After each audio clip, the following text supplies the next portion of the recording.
Ian here for Academy Class. In this tip of the week video, I'll show you how to set up your Illustrator files for animating in After Effects. So let's take a look at this ice cream so far.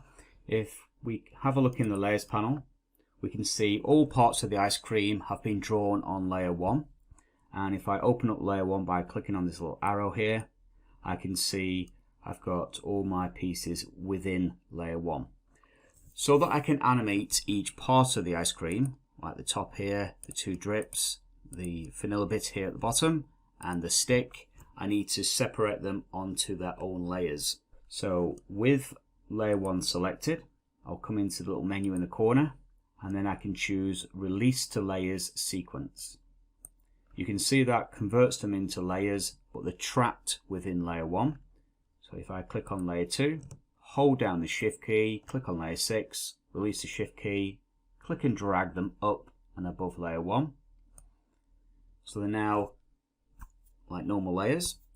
I can just delete layer 1. The layer 1 is empty. That was the original layer. So I'm going to drag that down to the dustbin. Next, I'm going to rename the layers just by double clicking on their current name.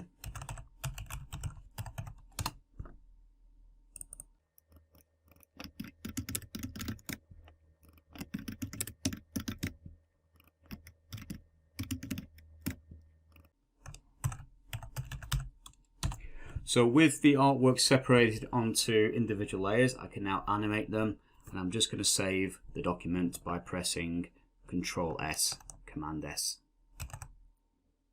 So in After Effects, I can double click in the project panel and select the Illustrator file.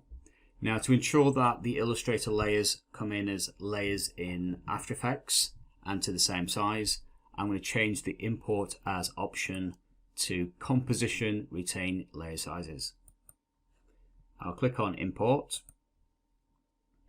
and in the project panel I can double click on the ice cream composition to open it up, and you can now see there's my ice cream, and within the timeline I've got all my layers from Adobe Illustrator.